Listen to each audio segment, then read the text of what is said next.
ñu wax ci soxna Aïda Diallo fan yi def na sortie nee na patriote bu mag la léegi te nee na tamit ci jamonoy Macky Sall ay àqam ak yelleef dañ ko xañoon.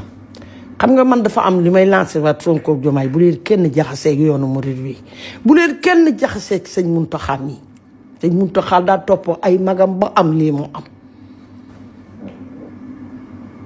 kon Aïda Diallo waru koo mën a Aïda Diallo dama bëgg mu yem ci kuddu nu rof ko ci gayet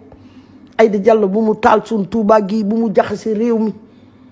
munuta muusa ka waane yéega ka wàcc ba nekk ab xalif ca kër Cheikh Béthio daa am ay doom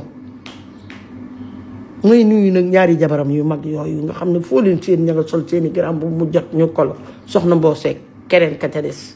ñaari jabari Cheikh Béthio yu mag yi ànd ak sëñ Saliou Thioune man Adja Soda Dieng maa ngi leen di nuyu di leen ziyaare nit ñu yiw ngeen jigéen ñu yiw ngeen ñu baax ngeen yéen a ngi Cheikh Béthio nekkatu fi ngeen topp ci taawam bii nga xam ne ku ko fekk mu toog ci ëttub Cheikh Béthio nga xam ne fa la dëkk man dama leen respecté ndax loolu Aïda Diallo sëñ Mountakha du sa morom golo ci cànk lan koy yeew Aïda Diallo ba ne suba la Tabaski mbaam bokku ca du ca dee doomam du ca dee Aïda Diallo yemal ci kudd booy dem Pastef demal Pastef dangaa bëgg a yàqal Pastef waaye yow doo jariñ waa Pastef dara ndax képp koo xam ne nii yaa ngi dalloo Ousmane Sonko ñoon ci Touba gii bëggoo Ousmane Sonko bu faloo waa Touba ko fal Diomaye bu faloo waa Touba ko fal na ma bëgg nit ku baax ngay amub yar am teggin jigéen du nekk xalif général ci yoonu murit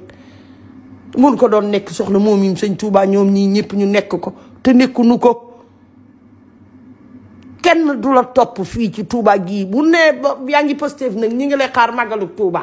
fii ba Touba ba ngaabu ñi ngi la fi xaar ba nga màggal si ba wàcce fi say baas bu dee ñoom yaa ngi Pastef waa Pastef la gemb nee nga